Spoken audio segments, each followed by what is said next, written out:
I'm here with Emily Baker White, a senior writer at Forbes. She's just reported that TikTok employees can manually make any video on the platform go viral. Tell us a little bit about your reporting. What does this mean for our understanding of how TikTok works and what going viral on TikTok means? For years, TikTok has sort of described the possibility of going viral on the platform as magic and as math, right? The TikTok algorithm tries to predict what people will want to see on TikTok and then shows each TikTok user a personalized feed. So the platform has said of videos that the TikTok algorithm predicts they're going to like. And what we reported is while that happens, what is also happening is something internally known as heating, which is individual TikTok and ByteDance employees selecting certain videos and intervening to make sure that they get a specific number of views. And so we talked to employees at TikTok and ByteDance who sort of described this phenomenon to us. And we also reviewed documents that talked about heating and how it's used inside the company. And one of those documents referred to heating as an operation intervention, which, according to the documents, can have a significant impact on the core metrics of the platform. And it means that what you're seeing in your feed, maybe an employee at TikTok decided that you should see it versus like the algorithm saying, I know that Emily is really going to like this video. Not that you're on TikTok anymore, but why would TikTok do this? I mean, isn't part of the core idea is that kind of anyone can go viral and it's like more based on the content that you're producing than who you are or maybe what relationship you have with TikTok? Sure. So TikTok has not publicly disclosed that it engages in heating. Heated content still, it's not most of the content in your feed. It's a little bit of the content in your feed. And what folks have told us about why this happens is that TikTok has courted a lot of influencers, artists, brands, et cetera, that they want to bring into the platform. And they want to have partnerships with these people and show these people that they should be on TikTok, that TikTok will be good for them. And one of the ways that TikTok has tried to convince these potential partners that they should be on TikTok is to show them that their content can do really well there. And sometimes that means heating their content to prove, see if you come to TikTok, life will be good for you here. So it sounds quite secretive. So you're saying that this is not something that TikTok has disclosed to users or to its partners. What are the implications of the fact that TikTok is keeping this mechanism secret? Yeah, I mean, I think there's nothing necessarily wrong with platforms deciding to boost certain types of content. We know that they've done that, for example, with how to find your polling place or, making sure that we have accurate information about where to get a COVID vaccine. Those are partnerships and sort of promotions that platforms have done before that are totally fine. I think what makes heating different and newsworthy is that it sounds like at least sometimes what is in your For You feed isn't there because some algorithm has chosen it with your interests in mind. Instead, it's there because some employee has put it there with the company's interests in mind.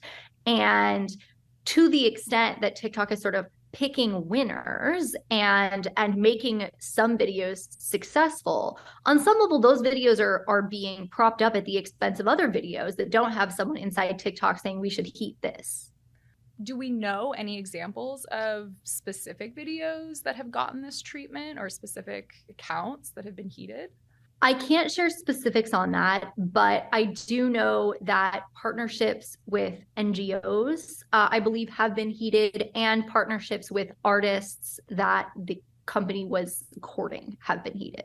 So TikTok is doing this in order to convince people to come onto its platform. Were there any other business purposes for this, or this is really just like convincing more people to join TikTok? So one document that we reviewed said employees may use heating to attract influencers, promote diverse content, push important information, and promote relevant videos that were missed by the recommendations algorithms. And that last one feels particularly strange because it asks a human to say, oh, the algorithm should have caught this, but it didn't. And of course, in a world where everyone hopes to go viral all the time on the platform, there's a lot of presumption going into this just got missed by the algorithm instead of it doesn't sort of deserve to be heated. And I think early on, heating was used to try to diversify the content on the platform. There's a lot of emphasis on sort of lifting up more creators and more different types of creators in the documents. And at first, there was a lot of lip syncing content on TikTok, and there was a lot of teen dancing on TikTok. And the platform wanted to diversify to have more content that would interest more people. And I think that was one thing heating was used for. But one thing we've also heard from sources is that folks inside TikTok have often struggled and had to use a lot of discretion to figure out when they're allowed to heat content because the guidelines provide for so much wiggle room. And so is this something like these types of guidelines that you're describing, is that a normal thing that you would see in other tech companies that have these big social platforms? Is this a regular practice? I think having guidelines about when you can boost content and how you can boost content is definitely normal in all of these companies. What's abnormal about TikTok, as far as we know, is that there is a button that a bunch of employees can press to make something go viral. And my understanding is that other companies, there is not such a button. And to the extent that content can be sort of artificially promoted by the platform, it is very heavily regulated and difficult to do.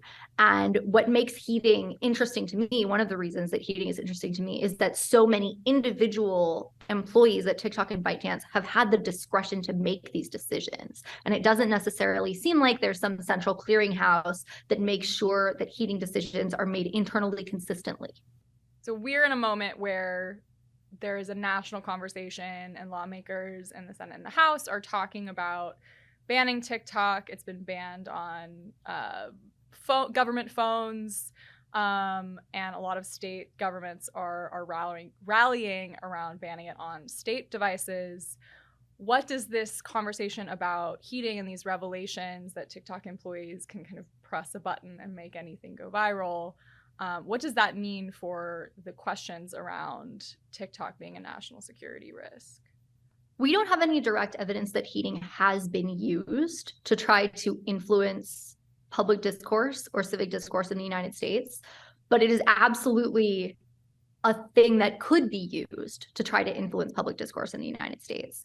And so if I worked at TikTok and was trying to make sure that didn't happen, I would want to know exactly who has access to the heating tool, who has used the heating tool, and every piece of content that's been heated. And I would want to have a central way of making sure that the heating tool is not misused in a way that could influence elections. And it sounds from our reporting, what we know so far is just that there isn't that level of control over this tool. And I think they need to get that control. Yeah, well, especially given that one of lawmakers' biggest concerns about TikTok is kind of this question of influencing American discourse, given how popular the app is. Can you tell us a little bit about why people are so concerned about that right now? Recommendations algorithms are really complicated. And this is a conversation that we've had about Facebook, about Twitter, about YouTube. It is easy for a slight change in how those platforms' feeds work to privilege some conversations over other conversations in a way that can move politics. We've seen this with sort of radicalization and filter bubbles on Facebook, on YouTube. And there's a fear that could happen at TikTok. But there's sort of another layer of geopolitics that's layered on top of what we worry about with these domestic platforms, because it would be very easy for someone inside ByteDance, perhaps at the behest of a government that has control over them, to turn a few knobs, so to speak, and slightly change what the algorithm looks like or how it treats certain conversations, certain political conversations. And again, that's not something that's unique to TikTok, but it is a major concern about TikTok, especially given how opaque TikTok and ByteDance's relationship to the TikTok recommendations algorithm is. Right. And so And then you layer in heating on top of that kind of more general fear, and we're talking about a ready-made button to kind of push any piece of content that the company wants based on its business interests, whatever those are. Yeah. And it seems like we have heard from employees that they have used this button to further business interests and partnerships with specific other companies, other brands. We haven't heard about it being used in a sort of political or geopolitical context yet, but it's absolutely something I would worry about if I were them. Okay, so as a TikTok user, what does this mean for me when I'm scrolling through my For You page? Well, given what we know about the prevalence of heated content, you've probably scrolled right past heated content on your For You page and you didn't know it was heated. And I don't know what has been heated. And TikTok isn't telling us what content they're boosting versus what content their algorithm thinks you as a user want to see. They could label that content in the future, and TikTok actually has sort of promised to explain more about why the content that is on your For You page has been selected for you. But we don't know yet whether they'll actually be transparent about the fact that they are heating certain videos, though I hope they will. It would be a good feature. Thank you so much for talking with us today, Emily. Thanks so much.